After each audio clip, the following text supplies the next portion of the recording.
Labadiena, gerbėmiai žiūrovai, šiandien mes su jumis Kaune, Kauno Žalgirio futbolo akademijos stadione. Kūnas kairėn, Garbaliauskas, prie jo gynėjas, pavėja kamuolį Nedas, bet perdamas jau įvartį. Aidė skanduotės, link tolimo virsto kamuolys ir įvartis. Įvartis štai taip.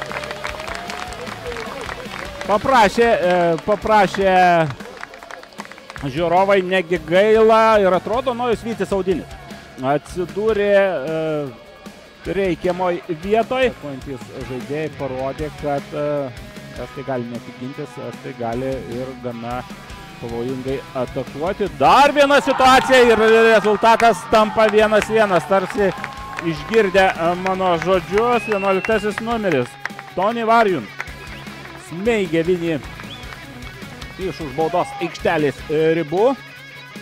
Baltijos taurė, kalbu apie nacionalinių rinktinių lygmenį, yra vienas seniausių epizodų, ar čia bus kortelių?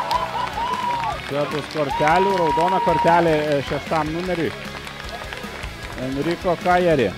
Raudona ir gali įvertinti šio fiziško galingai atrodančio gynėjo žaidimo gana aštriai atakuoti. Aišku, vienas kitas sėkmingas epizodas gali situaciją pakeisti. Osavičius baudos aikštelė, smūgis ir šalia vartų skirėja kamuolys. Ekipos gynėja. Kalimulinas gali smūgiuoti, tą ir daro. Kalimulinas, na ir čia matome, kaip tvarkosi kamuolį Tony Varjundas. Vienas prieš kelius žaidėjus, na ir kiek fiziškai stiprus žaidėjas, smūgis, kurį jau atliko į kairę pusę, ir čia jau gali veržtis mūsiškiai. Gera ataka, perdavimas, na, Lickūnas, ai, viskas buvo padaryta gerai. Lickūnas provokuoja žaidėją Lickūnas, geras perdavimas ir vėl nėra. Vėl Lickūnas, 27 numeriai. Lickūnas, perdavimas, prašoko Osavičius, toliau. Tas ataka baigėsi sensorių. Matėme ne vieną ir ne du turbūt kartus. Smūgis ir tai yra ko gero pergalė. 7 numeris, berods Adrianas Lickūnas.